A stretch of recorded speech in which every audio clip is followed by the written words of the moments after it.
How's it going, everybody? MyCupOfTea here, back in a reaction video, and today we're here with a video from Casual Geographic. Yay, yay. Now today we're going to be taking a little detour from animals and learn about the island, or water. I don't know what we're going to be learning, but in this video we're going to be watching The Island Too Strange to Belong on Earth. Wait, what island is that? I don't know what that is. Did you use a triangle? I don't know. Yeah, I don't know what this is going to be about, but I like to learn about stuff, so let's just watch it. Let's go. Let's see what this island is. The heck was that picture? What did I just see right there? What did I just see right there? Full screen. Take off my glasses because I don't need to see. Do I turn captions on? Nah, we turn it off. We don't need it. Let's go. If Narnia and the Twilight Zone had a one-night stand with enough hallucinogens to make the cast of Euphoria flinch. Okay, he said a lot of stuff right there. We're going to turn on captions. He's going to turn on captions right there. Here we go. If Narnia and the Twilight Zone had a one-night stand with enough hallucinogens to make the cast of Euphoria flinch, you'd get this island. Okay. What happens when you combine snow-seasoned beaches, sky-molesting reaches, air so clean you'd swear it bleaches, a hippie Satanist wet dream jungle, and animals not even Dr. Seuss on Adderall could come up with? You'd get a place with enough worlds for a Mario side-scroller, all packed into an island the size of West Virginia. It's all one island? Tasmania is like the lesser-known DLC spin-off of Australia. It was originally connected to Australia as part of a lesser-known for a Mario side-scroller, all packed into an island the size of West Virginia. Tasmania is like the lesser-known DLC spin-off of Australia. Tasmania? It was originally connected to Australia as part of a polyamorous land situation known as Gondwana, until they divorced and Tasmania moved out on its own. But not without attachment issues, since it's only about 150 miles off the mainland. It's fitting you can't spell Taz without mania, because one day in Australia's draft folder will have you seriously reevaluating your sanity. Everything's just backwards. The seasons are flipped, with summer being December to late February and winter being June to September. And if you want to fall without tripping, you'll have to March 1st. And because of the rain shadow effect in the many mountains of Tasmania, the west half of the island gets 5 times the rain the east does, making the landscape more bipolar than the animal it's known for. Speak of the devil, we'll get to them, and that wombat is definitely not wombat. But that's exactly the kind of mind to expect from a land where the toilet's flushed backwards. In fact, we can wait, what? I'm sorry, there's this bug flying around. I had to hit it. What's going on? But that's exactly the kind of mind to expect from a land where the toilet's flushed backwards. Flushed backwards? Not because the... Oh, okay. In fact, we can start right there. Your introduction to how weird Tasmania can get starts the day you lay cheek on a seat without checking first. Oh! That's an easy way to get your hell no! Frog. Hell no! It happens so often that it's one of the things Australians just accept as a fact of life.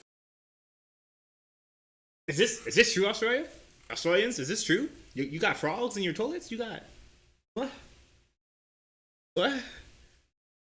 I mean, I know Australia got some weird, scary looking animals, but I ain't know about this. This was not in my bingo book for Australia. In your toilet. It happens so often that it's one of the things Australians just accept as a fact of life. It's like a fairy tale frog trying to be a prince but got confused and went for the wrong lips, but it honestly could be worse. Just think about being the frog. Imagine thinking you're at a water park but then looking up to an hole dropping bombs like it's Hiroshima. And while getting your bathing suit area caressed by Kermit would surely put a dent in your mental, the frog's technically not dangerous and definitely not the worst thing you can find in your bathroom. Imagine dropping chow in the dungeon just to see the highly venomous Tasmanian tiger. Ain't no way you're gonna see a tiger snake in me. And yes, that's actually happened. How about a family of also venomous jack jumper ants in your kitchen? Now, their sting is a jihad the wasp, but only mildly painful. Yeah, I'm not gonna say it. Wait, one second. Alright, I'm back. Had to do something real quick. Let's go back a little bit. Jack jumper ants in your kitchen. Now, their sting is a jihad the wasp, but only mildly painful in humans, unless you're allergic, in which case they'll tattoo your name on a headstone. It's like I always say, the odds might be low, but they're not zero. In Tasmania, you can have frogs causing clogs, but how about a disaster in your plaster? Do me a favor, close your eyes. Go ahead, do it. I'm closing it. Imagine after a long, stressful day on your feet, you finally get into bed, nestle yourself under the covers, the room is the perfect temperature, it's nice and dark, and slowly drift off into that familiar, inviting world of the hell? Congrats, you've just had the experience every Australian has. The hell was that? The day you find out you're roommates with a brush-tailed possum. A brush-tailed possum? Their personality trait involves breaking into houses and living there rent-free, all while serving the soundtrack of Satan getting his prostate punched. And they're a protected species, so they're above the law, which is how they end up in Looney Tunes levels of nonsense. There was one time a brush-tail broke into and trashed some woman's office, but in his defense, he's sorry. This possum broke into a bakery, and I guarantee you sorry is the last thing, well, other than half-digested pastries, coming out of his mouth. In their defense, They are cute, and their vision might be poor, but they'll still eat you. They're living proof that at a fight or spite, life in Tasmania will find a way. I don't care. You bring it to my place, you getting the boot. You getting the boot. Take these rocks for example. The rocks, called dolerite, were formed by magma getting pushed up through the crust, kind of like a pimple that can extend up to 300 meters above the sea, or just under 1,000 feet. You might think nothing could get any use out of Earth's acne, but it's actually a popular rest stop for fur seals, where they can take a break from hunting without also getting packed into a lunchbox by a great white. There's about 50 of these seal service areas across the island, with over 2,000 seals taking advantage, and if you look further out, you'll see they're not the only ones. Humpback whales will travel from their freezing feeding grounds to warmer waters to have calves, and back again, and we used to think they just fasted the entire time for 6 months. But it turns out, humpbacks will use the waters off Tasmania like truckers at a diner as a place to refuel on the way home. The sights don't end once you get on the beach either. If you're lucky, you might catch a leatherback freight train of a turtle heading back to sea. That's a big turtle. If you're a little less lucky, you'll run into a leopard seal that thought it was too good for directions. You know, it's not until you see these things on land that you realize just how bad penguins got it. It's rare, but every once in a while the rubber assault sub wanders from Antarctica and ends up in Australia's understudy. That is scary. You might think they're cute, but let me remind you, they have a confirmed human body count. Besides, look at that. Get that away from me. With even more. This is Neil the seal. For real. Hey, Neil. He's a southern elephant seal that's honestly been bullying the small town of Dunalley. And everyone just accepts it, because Neil is the law and the landlord. Elephant seals are notorious for their intrinsic disdain for human infrastructure. Neil is no different. As far as he's concerned, it's his town. Y'all just renting it. We got this seal runs this place. All right, he runs this city. All right, let's get it. All that adds up to a plus-size pinniped with an attitude problem. An attitude everyone just puts up with, because isn't that just the most Australian thing you could do? And apparently Neil's still out here being a menace, so if you live in Tasmania, you might just get a visit from him. Just make sure you have a sick day in the chamber in case a 1,300-pound sausage decides to park in front of your car. And because hey, I can't go to work. You go from a die Jabba the Hutt on your lawn to the world's smallest penguin. Fairy penguins spend most of their time at sea, but once a year they'll return to land to shack up, get a nice burrow, and eventually start a family. The penguin dream. It's adorable until they choose to shack up under your house and you find out what a pint-sized penguin vow renewal sounds like.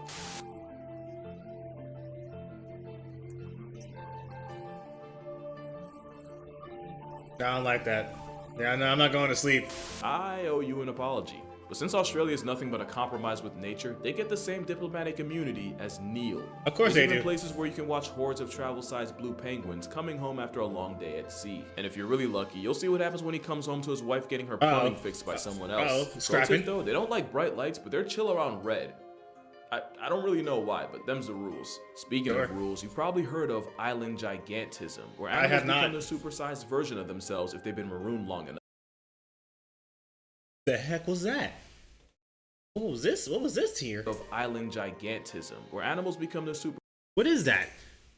What are these? Supersized version of themselves if they've been marooned long enough. Tasmania is no exception. The difference is it led to the biggest tree in the world. This is Eucalyptus regnans. It's one of the few trees with a pyroking, since they can only reproduce by releasing seeds from pods after they've caught on fire. But because of the rain shadow effect and one side of the island getting way more rain than the other, it also means way less fires. So they kind of just keep growing. Not only can they grow taller than the Statue of Liberty at over 300 feet, many of these trees are well Statue of Liberty of years old since that was the last big fire. Some of the oldest can be 500. That's half a millennium of waiting to spread their seed. Talk about getting pushed to the edge. That's how you get these prehistoric, almost alien-looking Jurassic playgrounds dominating the western half of Tasmania. These not only make it one of the biggest temperate rainforests in the world, but Tasmania is one of the few places on Earth with a negative carbon footprint. And I believe it. Just looking at this, I could tell that O2 hit different. But also don't forget, the same island that's just over 150 miles from Australia is also a little over 1,500 miles from the frostbitten loins of the land, Antarctica. So technically it should be no surprise they can also get a good amount of snow, even at the beaches. And maybe it's just me, y'all can let me know, but I had no idea kangaroos could be around the concept of snow. I thought kangaroos, like, you know, in the, not desert, but like hot climates. I did not think that was something they had to deal with. Oh my god, there's actually a pack of kangaroos. Tasmania are definitely something out of a fever dream. Stevie Wonder could walk through it and see that. Mostly because you don't even need to see. The soundtrack of the Apple Isle is trippy enough. Like the kookaburra, the bird who carried the careers of sound engineers by being the stock voice of the jungle. And if you've ever watched Flipper or that one time SpongeBob tested the FCC, both of those were just a sped up, cracked out call of the kookaburra. Also, they're not even native to Tasmania, but were brought in to violate snakes. Oh, so like you were do. lyrebirds, except they were brought in for their own good. And lyrebirds are able to mimic anything around them, and not just other birds.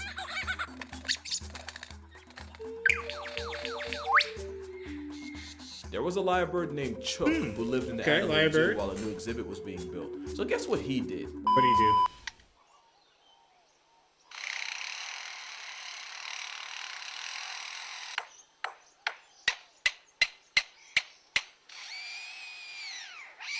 Are you mimicking engine? I like the tools.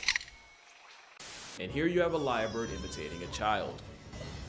That's creepy. That's creepy. That is creepy. While cosplaying as a chainsaw is cool, the gaslight potential is too outrageous to not be acknowledged. There's other birds too. You probably know this as a carnage happy hell tweety and a literal black Air Force. Oh my god. Tasmanian magpies don't swoop, and neither I nor science have any idea why. Also, I don't know what I thought a goth canary sounded like, but it certainly wasn't this. I'm as confused as you. If you look up into the trees, you might find the eye-catching Tasmanian rosella, or the tawny frogmouth, which is quite literally the opposite. Truly a muppet of a bird. It's the muppet Tasmania deserves. And then you have the nightjar. A little known fact about them is they actually have an even smaller Siamese. This is a great weird nightjar. Actually, is not found in Tasmania, but okay. Twin of a bird, right by where their beak's supposed to be. And now you'll never be able to unsee. Wait, what'd you say?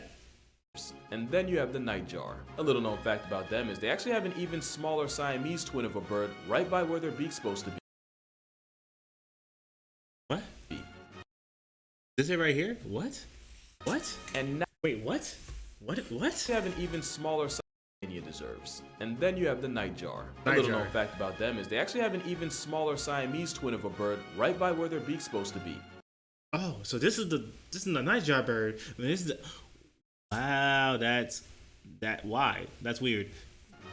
And now you'll never be able to unsee it. But that's not even close to the weirdest animal in Tasmania. That would have to be the Nasbray. I knew it. The weirdest of all animals known to mankind. I can't believe it. I can't believe it. And we're back. Yep, we've entered the platypus portion of the video. Platypus! It will take a whole other video to describe all the ways this identity crisis is a middle finger to the natural order, so here's some highlights. They have no nipples, so they sweat milk. They have no teeth, so they chew with rocks. They have no stomach, it goes... What? They have no nipples, so they sweat milk. They have no teeth, so they chew with rocks. They chew with rocks? Alright. They have no stomach, it goes straight down their gullet. They swim blind and deaf and use electrical impulses like sharks to find prey, because of course they do. And they have one all-purpose hole that was apparently so fascinating their entire family reunion got named after it. The only animal in their league of eccentricity, yeah, weird was just too bland a word for them, is the echidna. It's also a stomaчлess, egg-laying, milk-sweating, water-loving monotreme. They're not like the Greek guard dog Cerberus, but instead of 3 heads, they have 4. Instead of on their shoulder, theirs is south of the border. Echidnas have a fire hydrant with 4 nozzles, and only 2 can come to a conclusion at a time. Speaking of why'd you put emphasis on that? But heads, I'm really about to blow your mind. So you probably know the Disney show, Phineas and Ferb, with character Perry the Platypus, created by Dan Povenmire, who came up with a concept for a teal-tinted monotreme in 1993. And obviously, platypus aren't green in nature, or at least not the live ones. Except in late 2020, scientists discovered the walking custard factory glows under UV light. Take a wild guess what color? Yeah, green. Yeah, this goes right at the top. Their quadrupedal cousins glow. Guess what color? Yeah. Sorry, I gotta... Interesting.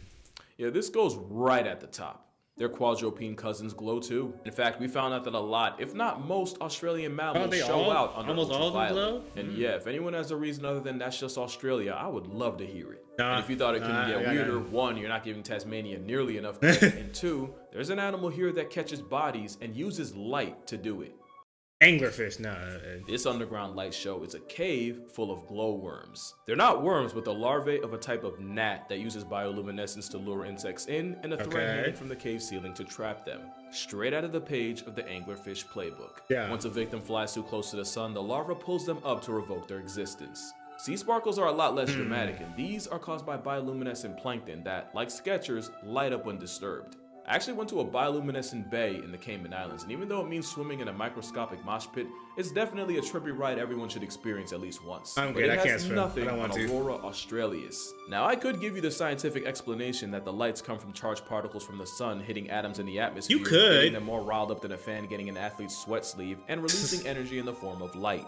It's honestly easier to say, of course an island stormed off its gourd would have a sky on shrooms, which is actually close to the other thing Tasmania is famous for. Okay. Tasmania is the world's nice, leading beautiful. producer of the building blocks for opiates and supplies half of Earth's ingredients for morphine, fentanyl, and everything else in the average episode of Euphoria. In 2009, mysterious crop circles appearing in fields had farmers all forms of befuddled, until they realized it was just wallabies downing poppy plants, getting more cooked than the ops of swinging tide, and hopping around in circles until eventually passing out. There were respected members of the scientific community that said it was aliens. Whole time it was an economy-sized Good job, scientists. Good job. important hearing a who, what, and a how. Cockatoos get lit off it too, but at least with them, they're only feeding after the seeds and not just getting higher than their wings can take them. But wallabies walling out is a problem for one very crucial reason. Tasmania is also the roadkill capital of the world. It's said that 32 auto-assisted census subtractions occur every hour. And since wombats are walking cinder blocks with a rear end of retribution, they have the potential to drive a literal wedge between your car and the road. Leading the world in furry four-wheeled flatlines is bad for them, but great for one animal. This wombat's in a nightmare, but he's not dreaming, because Tasmanian devils will live up to their name by feeding on carcasses from the inside out. What? To the point where they'll have a food coma while bowels deep in the dead and decaying. And at the size of a small dog, devils have the most damaging bite relative to body size of any mammal. Clearly, Brushtails took voice coaching from them, since they literally got their name from settlers touching down on Tasmania and hearing what a devil dinner party sounds like. But they're pretty well known, unlike their close cousin, the quoll. I don't know how they fly under the radar, because where devils are mostly scavengers, quolls mostly eat what they kill. And considering there have been over 100 cases of quolls feeding on human remains, 111 to be exact, that devil title. There have been over 100 cases of quolls feeding on human remains. All right. Okay. They eat us. 111 to be exact. That devil title looking real fraudulent. That it is. Quolls also have an alternate black morph, proving that any animal with an Oreo colorway lives on demon timing. The Tasmanian devil's biggest op is their own kind. They're so bite happy that it's a big reason for the spread of devil facial tumor disease. And considering biting basically foreplay to them, it's like an STD that's done an absolute number on their population, and there's a real fear it can cause them to go the way of the thylacine. The thylacine's been called the Tasmanian. Look at that jaw. Look at that mouth. That is huge. Oh God, I'm running if I see that. Tasmanian wolf, but it's actually the other dominant predatory marsupial, and one of the few times an animal got gaslit into extinction. Bounties were put on their heads, and not only were people saying thylacines were murking 50,000 sheep a year in a place that didn't have more than 40k max. Later evidence says that their jaws might have been too weak to even murk a sheep. To be fair, if that's true, nature set them up. Yeah, they did. I thought they had a mean bite.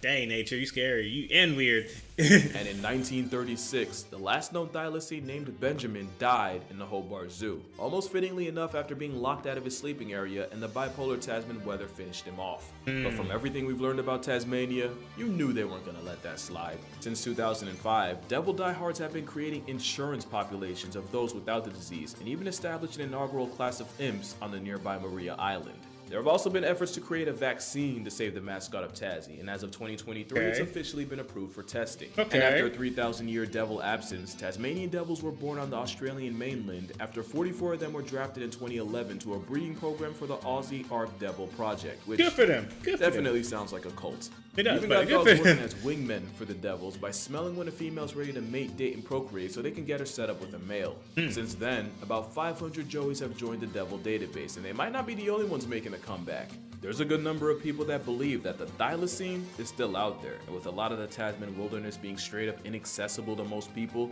maybe the tiger of Tasmania is still out there in the shade. We got there might be some hidden animals out there in the Tasmania. Tasmania.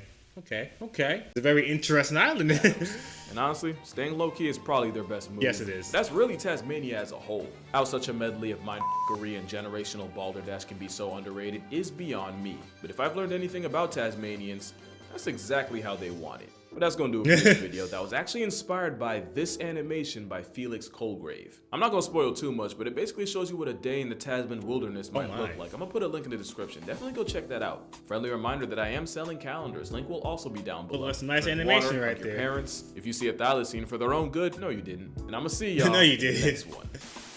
Nice. Oh. Devil's got my pack of lint. What is that? I can't tell what that is.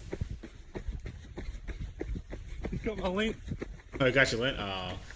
No, it's his now. You can't get it back. Devil's got my lint. Can't get it back now. Oh, we dropped it. Oh, cool.